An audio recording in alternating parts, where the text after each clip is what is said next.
Anong mga hakbang ang ginagawa ng Pilipinas sa usaping South China Sea?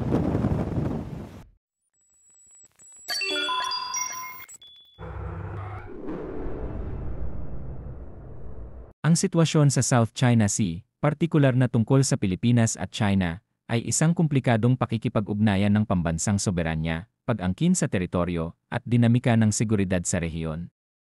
Makasaysayang iginiit ng Pilipinas ang mga karapatan nito sa mga bahagi ng South China Sea, kung saan mayroon itong magkakapatong na pag-angkin ng China, na may malawak at hindi maliwanag na pag-angkin sa karamihan ng dagat batay sa Nine-Dash Line. Sa nakalipas na mga taon, may ilang mga pagsulong na nagpapahiwatig na ang Pilipinas ay maaaring sumusubok sa mahinahong pakikipagdialogo. Pinalakas ng Pilipinas ang kanilang ugnayan sa Estados Unidos sa pamamagitan ng Enhanced Defense Cooperation Agreement, EDCA. Ito ay maaaring magpahiwatig ng layunin nitong palakasin ang mga pag-aangkin sa teritoryo at pagpigil laban sa anumang agresibong aksyon mula sa China.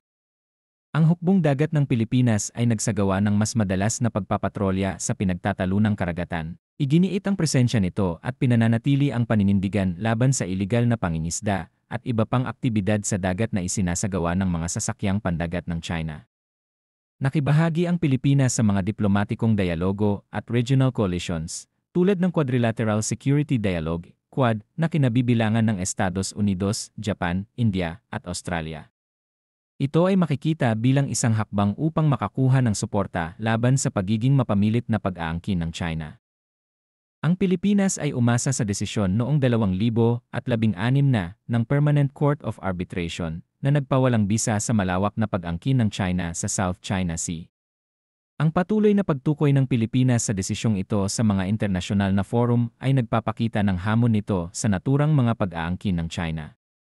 Ang pampulitikang tanawin sa Pilipinas ay nakakaimpluwensya sa paglapit nito sa China. Ang mga pinuno ay maaaring magpatibay ng isang mas confrontational na paninindigan upang igiit ang pambansang soberanya at matupad ang mga inaasahan ng mga botante tungkol sa proteksyon ng mapagkukunan sa pinagtatalunang katubigan.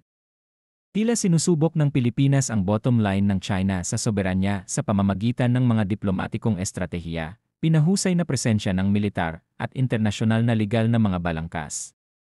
Ang kalalabasan ng pagsubok na ito ay magdedepende sa iba't ibang salik, kabilang ang tugon ng China, mga panggigipit sa loob ng dalawang bansa, at regional na geopolitical dynamics.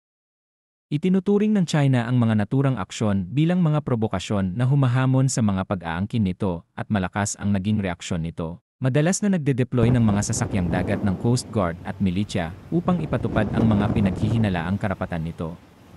Gayunpaman, mula sa pananaw ng Pilipinas, ang mga hakbang na ito ng China ay hindi na ayon sa itinatakda ng internasyonal na batas.